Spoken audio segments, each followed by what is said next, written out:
ಪಾರ್ವತೀ ದೇವಿಯು ತನ್ನ ಮೈಯ ಮಣ್ಣಿನಿಂದ ಒಂದು ಬಾಲಕನನ್ನು ನಿರ್ಮಿಸಿ ಜೀವ ನೀಡುತ್ತಾಳೆ. ಆ ಮಗುವಿಗೆ ಬಾಗಿಲು ಕಾಯಲು ಹೇಳಿ ಯಾರು ಬಂದರೂ ಬಿಡದಂತೆ ತಿಳಿಸಿ ಸ್ನಾನಗೃಹಕ್ಕೆ ತೆರಳುತ್ತಾಳೆ.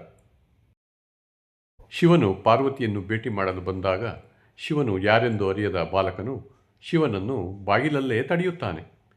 ಇದು ತನ್ನ ತಾಯಿಯ ಆಜ್ಞೆ ಎಂದು ಬಾಲಕನು ಶಿವನಿಗೆ ತಿಳಿಸುತ್ತಾನೆ. ಬಾಲಕನ ವರ್ತನೆಯಿಂದ ಕೋಪಗೊಂಡ ಶಿವನು ಬಾಲಕನನ್ನು ಪ್ರಶ್ನಿಸುತ್ತಾನೆ.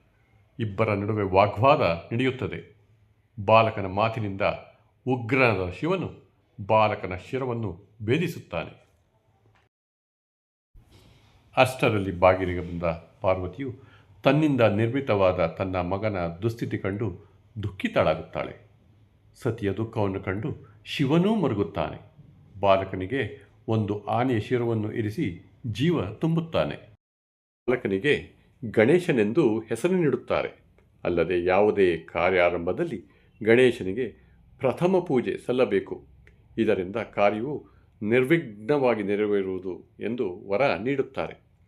ಅಂದಿನಿಂದ ಎಲ್ಲ ಒಳ್ಳೆಯ ಕಾರ್ಯದ ಆರಂಭದಲ್ಲಿ ಶ್ರೀ ಗಣೇಶನಿಗೆ ಪ್ರಥಮ ಪೂಜೆ ಸಲ್ಲಿಸಲಾಗುತ್ತದೆ.